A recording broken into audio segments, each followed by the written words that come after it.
Ito ang Tinig ng Pag-asa, isang palatuntunan sa radyo na nagsasabing si Jesus ay muling darating, tiyak na darating at malapit nang dumating. Kaya kaibigan, kumandatan siya sa lubungin.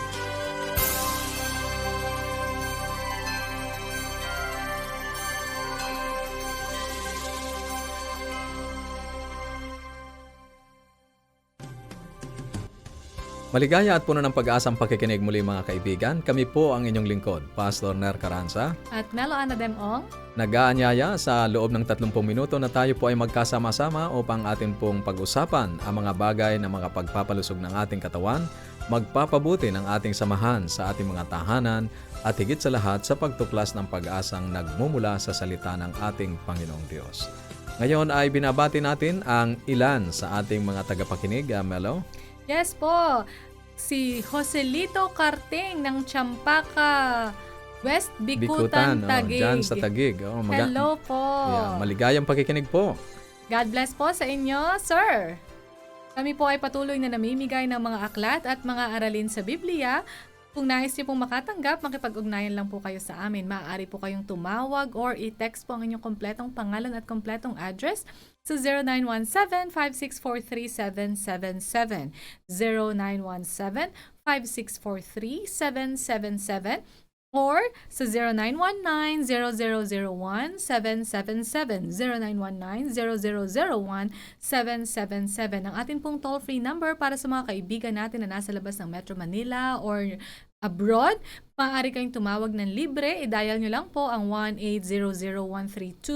1-800-132-20196. 1-800-132-20196. Maaari din po kayo magpadala ng mensahe sa ating Facebook page or mag-iwan ng comment doon sa comment box ang ating pong Facebook page /AWR Luzon, Philippines. Kung nais niyo pong mag-send ng email, ang ating email address connect@adventist.ph. At para po sa mga karagdagang pag-aaral sa banal na kasulatan, mayroon po tayo mga Bible study guide na pangbata at meron din pong pang-adult. Maaari niyo pong bisitahin ang bibleschoolscom/Central Luzon. So marami pong paraan para kayo ay makipag-ugnayan sa amin. At patuloy pa rin po naming ipinamimigay ang isang napakagandang aklat na ito, ang 10 Commandments, Twice Removed. Ipadala lamang ang inyong kompletong pangalan at address sa atin pong mga numbers na makikita sa screen at sa binanggit po ni Melo. Sa pagpapatuloy ng ating palatuntunan ngayong hapon, nagpapasalamat po tayo sa ating kaibigan, si Sir Ray, sa kanya pong pag-uukol ng panahon upang makasama natin sa ating pag-aaral sa buhay pamilya. Kaya siya pa rin po ang makasama natin sa pagpapatuloy ng kanyang paksang sinimulan, Mga Anak, Pamanang Galing sa Diyos. At sa pag-aaral po natin ng salita ng Diyos ay ipagpapatuloy po natin yung series natin na Apokalipsis ngayon. Ang paksa ay Binyag sa Biblia. At ang ating pong tatalakayin ay paghahanda sa bautismo. Ito po ay pangungunahan sa atin ni Brother Mar Palaya. Dadako na tayo sa ating buhay pamilya. Magandang araw muli mga minamahal na mga magulang. Narito po ulit tayo sa ating pong patuloy ng ating pag-aaral na may kinalaman sa ating paksa na Mga Anak, Mana mula sa Panginoon. Sa nakaraan po na ating pag-aaral ay atin pong napag-alaman na ang mga anak ay kung ibig natin na sila po ay ating maipagmamalaki at magiging katuwaan sa ating mga magulang at maging pagpapala sa sanlibutan at maging karangalan sa ating Panginoong Diyos ay nangangailangan ng ano po? Pangangalaga, pagtitiis, at pagsisikap. Ang tanong sa atin ngayong araw na ito, paano magagawa ang mga ito? Ang pangangalaga, pagtitiis, pagsisikap, paano magagawa ang mga ito? Mga minamahal na mga magulang ng kaibigan. Ang wika sa atin, ang pangunahing kinakailangan sa pagkakaroon ng isang mabuting pamilya ay isang matatag na pananampalatayang panreliyon. Itayo natin ang ating tahanan sa buo at tumatagal na pundasyon ng salita ng ating Panginoong Diyos. Kung nais po ninyo na kayo ay hindi maging bangkarote sa espiritual, ano po ang wika? Si Jesucristo ay gawin nating una at huli at pinakamabuti sa lahat ng bagay. Isama po natin ang Diyos sa lahat ng gawain ng buhay sa pamamagitan ng patuloy na pagningas ng apoy sa altar ng regular na pagsambang pampamilya, mga minamahal na mga magulang. Sapagkat ang wika ng matanda ng kasabihan, ang pamilyang nananalangin ng sama-sama ay ano po ang wika? Ay nananatiling sama-sama. Napakahalaga sa isang pamilya na mapanalanginin. Mga minamahal na mga kaibigan, mga magulang. Sabi nga ng kasabihan sa English, the family that prays together, ano po? Ay stays together. Ayon po kay Mark Batterson, sabi niya, you'll never be a perfect parent.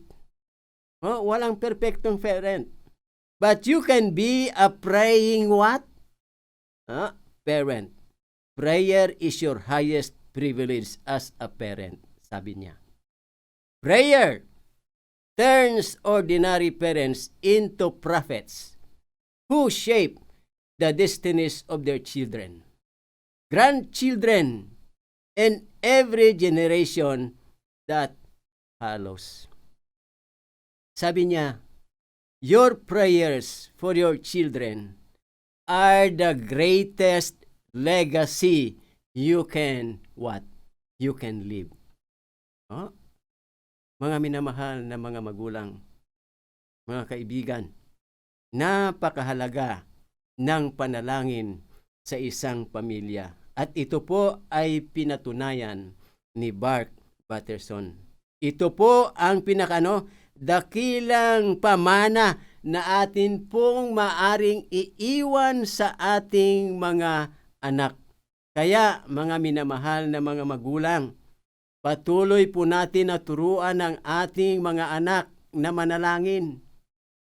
Sa umaga, sa gabi, bago matulog, at sa kinabukasan na nanalangin, magpapasalamat sa Panginoon sapagkat ito po lamang ang panahon na maaari tayo makipag-usap sa Panginoong Diyos at maaari nating iwan na pamana sa ating mahal na Panginoon. Muli, magandang araw sa ating lahat at patuloy tayong pagpalain ng ating Panginoon. Maraming salamat po, Sir Ray. Naunawaan po natin yung ating responsibilidad bilang mga magulang. Ito ay pinagkaloob sa atin ng Panginoon, pero regalo, pamana itong mga anak. Pero ito po ay may kaakibat syempre na mga responsibilities. At ipagsusulit natin ito balang araw sa Kanya.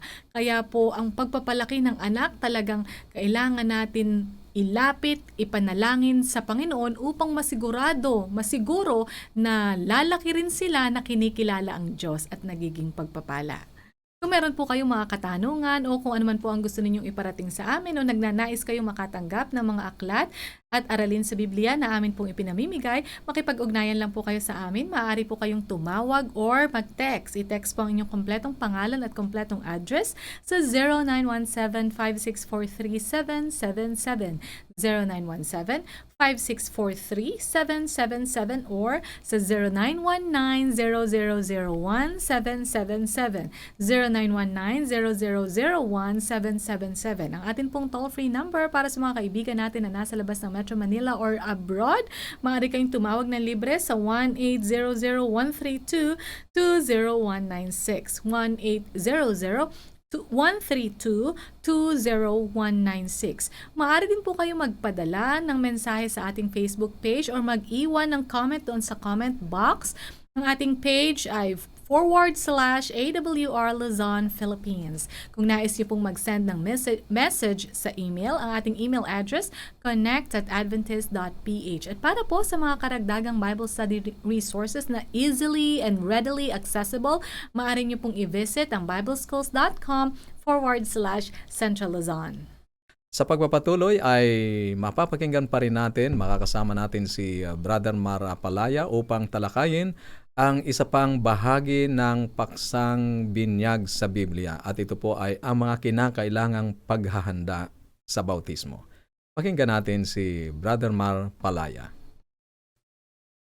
Magandang araw mga kapatid, patuloy po tayo sa programa ng Tinig ng Pag-asa.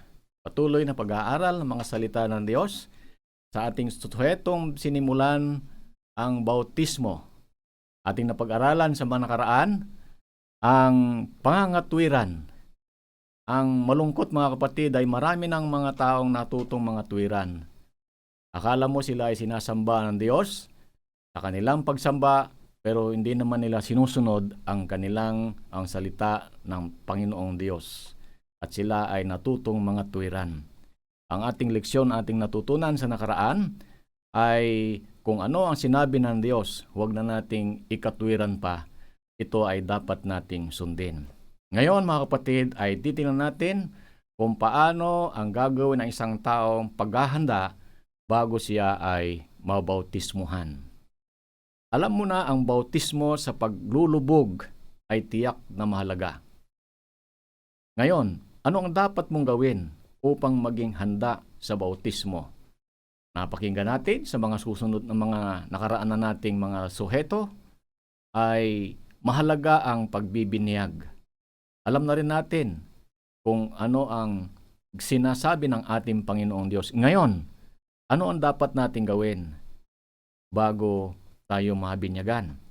Ating tingnan ang mga tatlong bagay na napakahalaga sa paghahanda ng tao bago siya mabinyagan. Unang-una, hayaan mong palalahanan tayo ng mga salita ng Diyos. Ito ang sinabi ng sulat. Si Jesus, sinabi niya na ang kanyang mga lagad ay dapat humayo upang turuan ang bansa na ganapin ang lahat ng kanyang inuutos. Alalahanin natin na ang Panginoong Hesus ay nagbigay siya ng otoridad na kapamalaan sa lahat ng kanyang mga alagad. At sinabi niya, turuan ang mga tao at dapat ito ay mabinyagan. So, ang unang hakbang ng isang tao bago siya mabinyagan o mabautismuhan ay kinakailangan siyang maturuan. Walang sino mang dapat mabautismuhan hanggat hindi niya naintindihan na kailangan niyang mamatay sa lumang pagkatao at malaman ang mga pangunahing prinsipyo ng buhay Kristiyano at handang ipamuhay ito. Ang taong ito ay dapat maturuan bago sila mabautismuhan. Si Juan Bautista, tumangging bautismuhan ang mga tao noong unang panahon dahil hindi nila na ipinahayag sa kanilang buhay ang nais sumunod sa kordero. Gusto lang nilang magpabinyag, kaya nga't ito ang sinabi ni Juan sa kanila.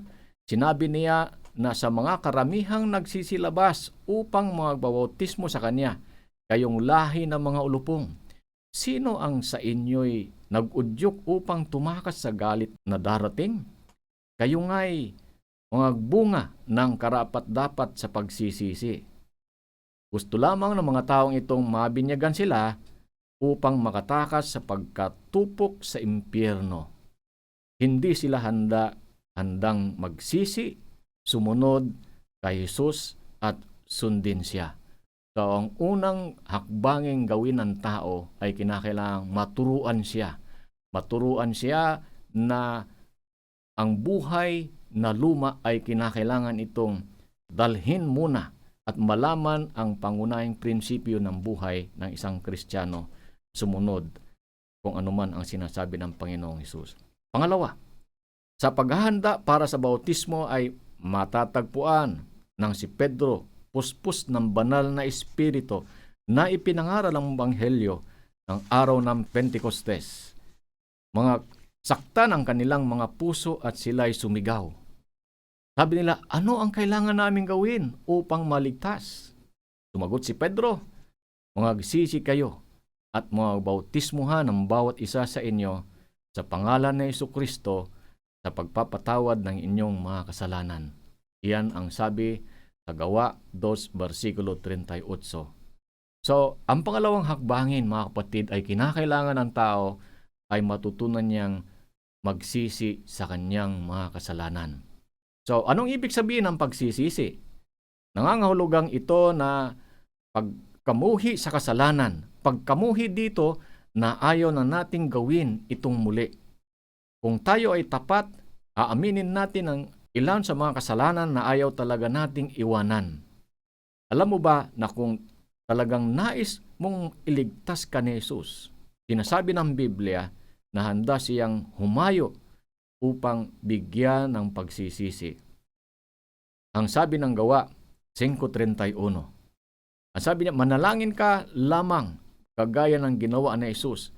Mangyari ang iyong kalooban, hindi ang sa akin." Kaya mga kapatid, ang isang napakalagang gawin ng tao bago siya mabinyagan ay magsisi sa kanyang mga lumang kasalanan. Kung hihingin lamang natin sa Diyos na baguhin ang ating kahabag-habag na puso upang palambutin at baguhin ang ating matigas pag-iisip, gagawin niya iyon. Walang dahilan na tayo ay mapahamak. Magkakaroon tayo ng tunay na pagsisisi kung hingin natin sa ating Panginoong Diyos.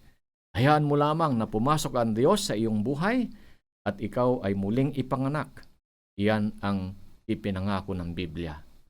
Tunghayan natin ang isang istorya ni Candy. Si Candy ay nabinyagan, pero bago siya nabinyagan, siya ay 12 taong prostitute. Nahabag sa kanyang sarili at sa kanyang sarili inaakala niya na parang wala ng pag-asa. Siya ay makasalanan at pagkaraan na siya ay natuto at nabasa ang aklat ni Pablo at ni Pedro, ay nakita niya ang kanyang sarili na meron pa siyang pag-asa. Kaya nga ginusto niyang mabinyagan at nagsisi sa kanyang mga kasalanan. Nabasa niya ang aklat ng Gawa 3, versikulo 19. Nabasa rin niya ang Gawa ng 2:38 na kinakailangan siyang nagsisi. Nagsisi nga siya sa kanyang mga kasalanan at nangakong hindi na niya ito babalikan. Siya ay nabinyagan at pagkatapos siya ay nabinyagan, nagbigay siya ng patutuo sa mga tao at hindi ito maniwala mga tao na siya ay nabinyagan. At habang siya ay naroroon sa binyagan at tinitingnan niya ang tubig at sa kanyang isip at sinabi niya, "Ang tubig na ito gusto kong makita na hinagos niya lahat ang aking lahat na mga lumang kasalanan. At ako ngayon," ang sabi niya, "sa unang pagkakataon sa aking buhay, naramdaman ko ang bagong kalinisan, ang bagong buhay kay Kristo." Ito ang kinakailangan gawin ng tao, magsisi sa kanyang mga kasalanan. Pangatlo, at narito ang pangatlong bagay dapat nating handaang gawin upang mabautismuhan. At ito'y siyempre ay sumampalataya. Anong sabi ng Marcos 16, versikulo 16? Ang sabi niya, sumampalataya at mabautismuhan upang ikaw ay maligtas. Iyan ay mabigat na pangungusap. Ang tubig ay hindi magic. Hindi magdudulot ng anumang buti kung ang isa ay hindi manampalataya sa Diyos. Alalahanin natin mga kapatid, ang tubig ay hindi magic, kundi ang ating pananampalataya sa Panginoong Diyos na kaya niya tayong linisin, kaya niya tayong baguhin. Sa Gawa 16, versikulo 25, ang sabi niya, mababasa natin ang kasaysayan ng bantay sa kulungan na si Pilipos at kung paano ang taong iyon ay tinuya ni Pablo at Silas habang sila ay kumakanta ng mga himno. Sa habang nakakulong ng gabing iyon, ngunit ng kalagitnaan ng gabi, pinahintulutan ng Diyos na magkaroon ng lindol at ang kanilang mga kadena ay nangakalas at ang mga pintuan ay nabuksan at ang mga bilanggo ay nakatakas. Ang bantay ng kulungan ay handa ng magpakamatay sa pamamagitan ng kanyang espada. Nang siya ay tawagin ni Pablo at sinabi, "Huwag mong gawin iyan, nandito kaming lahat." Ang taong iyon ay lubhang namangha na siya ay nakinig sa tagubilin ni Pablo. At ang sabi ng Biblia ay si Pablo'y ipinangaral si Jesus sa gabing iyon. At bago mag-umaga, binautismuhan niya ang lalaking iyon, ang kanyang buong sambahayan. Mga kapatid, nakita natin dito na merong pagnanasa ang bantay. Pinanampalatayaan niya ang Diyos pagkatapos na itong si Pablo ay pinangaral niya ang buhay ni Jesus sa gabing iyon. Hindi lamang ang lalaking ito, kundi ang buong kanyang tahanan ay nabinyagan. Kaibigan, kailangan nating sumampalataya kay Jesus bago tayo maging handa sa bautismo. Ulitin natin, ang tatlong paghahanda, kailangan natin malaman at ibig sabihin, malaman natin ang isang buhay ng tunay na Kristiyano. Pag-aralan natin. Pangalawa, magsisi tayo sa ating mga maraming mga kasalanan. Pangatlo, manampalataya tayo kay Jesucristo. Ito ang mga unang kinakailangan para ang tao ay mabinyagan. Ngayon, kaibigan, alam na natin ang kailangang mahugasan mula sa ating mga kasalanan. Alam natin na tayo ay makasalanan sa pagkapanganak at sa mga pagpapasya. Alam natin na nalabag natin ang banal na kautusan ng Diyos. Hinatulan tayo sa walang hanggang kamatayan. Ngunit alamin din natin ngayon na sa pamagitan ng mahal na dugo ni Jesus ay maaari tayong mapatawad. At pagkatapos na tayo ay mapatawad sa pananampalataya sa kanyang dugo, kailangan nating mahugasan sa ating mga kasalanan sa tubig ng bautismo, inilibing kasama ng Panginoon sa matubig na libingan at muling mabuhay kasama ni Jesus upang mamuhay sa isang bagong buhay para sa Kanya. Alalahanin natin na mayroong mga daanin ng mga tao ang kanilang kapamaraanan. Sa palagay mo, ano kaya ang sinasabi ng mga tao na ang sanggol ay pwedeng binyagan? Ang sinabi ng Diyos na ituro sa mga lahat ng bago binyagan, imposibleng ituro sa maliit na mga sanggol na sila ay mga kasalanan at kailangan nilang magsisi sa kanilang mga kasalanan. Hindi nila alam kung ano ang kahulugan ng bautismo, na mabautismuhan, at hindi nila kayang sundin ang mga utos ni Kristo kung sila man ay mabinyagan. Ang Biblia ay hindi tinuturo kailanman ang pagbinyag sa mga sanggol. So, talahanin natin mga kapatid na ang binyag ay hindi makapaglilinis sa kasalanan ng kahit na sino na hindi namang nagpapasya para doon. Hindi iyon ang layunin ng bautismo. Ang mga sanggol ay hindi mapapatawad sa hindi naman nilang nalalaman. Kaya ang bautismo ay makapag-aantay hanggang sa isang tao ay magkaroon ng pagkaunawa na kung kahulugan ang iniwanan ng kasalanan at mamuhay para kay Kristo. Ang ilang mga bata na kinakailangan sa murang edad ay minsan dumarating sa ganong pagkakilala, ngunit tiyak na hindi nga ang mga sanggol. So tanda natin, hindi ang pag-iisip ng mga tao. Ang isip ng mga tao ay wisikan na lang natin kasi siya pa naman ay bata. Kaunting wisik lang kasi may mga sanggol, wisikan na lang sila. Ngunit tayo, nakapaglibing ng pagwisik-wisik lamang, ang sinabi ng Biblia ay ilibing sa pamagitan ng bautismo o paglubog. Ang bata ay hindi pwede pang ilubog. Ang sanggol ay hindi pa pwedeng ilubog. Kaya mga kapatid, ako ay naniniwala na ating naintindihan ang mga bagay na sinabi ng Diyos. Ang paghahanda upang ang tao ay mabinyagan, unang-una ay kinakailangan matutunan niya ang pagsakripisyo na siya ay makasalanan. Pangalawa, magsisi sa kanyang mga kasalanang ito at lalo tigit panampalatayaan niya ang Panginoong Hesus.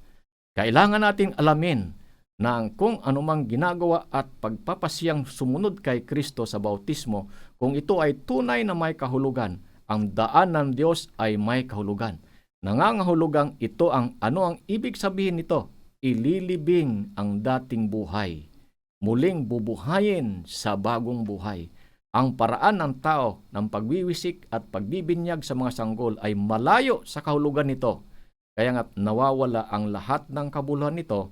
Hindi ka ba magsimulang maganda para pagsunod kay Jesus sa tubig ng bautismo? Mga kapatid at mga minamahal, napakainam na tayo ay nabibigyan ng kaalaman at patuloy nating sundan ang isa pang suheto, ang isang hindi nabinyagang Kristiyano sa patuloy nating pag-aaral sa Tinig ng Pag-asa. Maraming salamat po.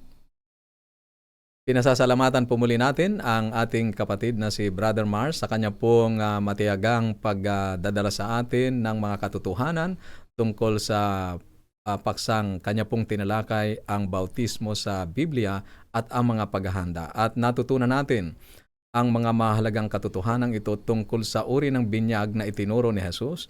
Iyon ay ang paglulubog bilang simbolo ng ating kamatayan at paglilibing sa luma nating pagkatao at pagbangon sa pagkabuhay na muli sa bagong buhay kay Kristo. At sa pag-aaral natin ngayon, kagaya ng naituro sa atin, sinabi ni Brother Mario ay may 3 hakbang upang makapaghanda sa pagpapabautismo. Una, kailangang maturuan. Kaya ang mga sanggol ay hindi pa nararapat binyagan sapagkat hindi naman sila makatatanggap ng kahit na anong turo hanggang sa sila ay magkaroon ng tamang pag-iisip. Pangalawa, kinakailangang mapagsisihan ang mga kasalanan. Ang pagsisisi ay pagkamuhi sa kasalanan na ayaw mo nang gawin muli iyon. At iyon ay sapagkat naituro sa iyo ang daan tungo sa kaligtasan. At pangatlo ay manampalataya. Ang pananampalataya ay pagkakatiwala ng buong buhay mo at pamumuhay mo sa ating Panginoong Hesukristo. Kaya siya na ang masusunod sa iyong buhay, hindi mo na ipipilit ang gusto mo. Sasang-ayon ang ating mga gawi sa kalooban ng ating Panginoon. Hindi na tayo ang masusunod.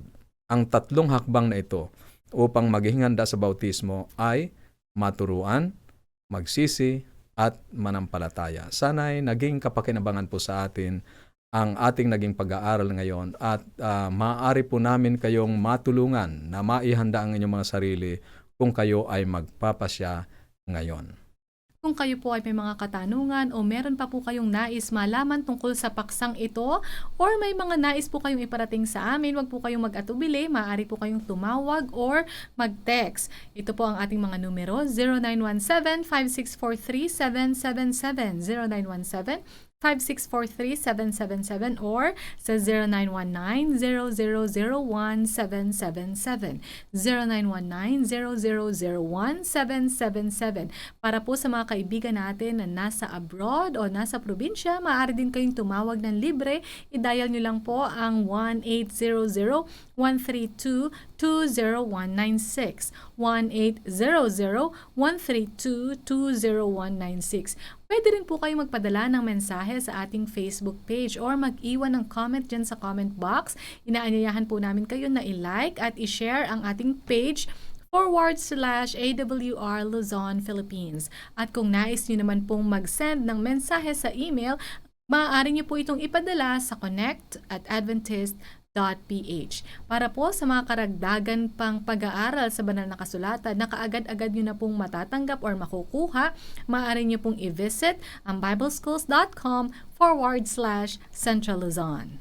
Inaasahan po namin na kayo po ay makikipag-ugnayan sa amin. At sa atin pong pansamantalang paghihiwa-hiwalay, baunin natin muli ang salita ng ating Panginoong Diyos sa Apokalipsis, Kabanatang 22, Talatang 20, ang nagpapatotoo sa mga bagay na ito ay nagsasabi, "Oo, darating ako." At habang inaantay natin ang kanyang pagdating, panghawakan natin ang kanyang mga salita sa Isaiah 59:1. Narito ang kamay ng Panginoon ay hindi maikli na di makapagliligtas, ni hindi mahina ang kanyang pandinig na ito'y hindi makaririnig. Hanggang sa muli.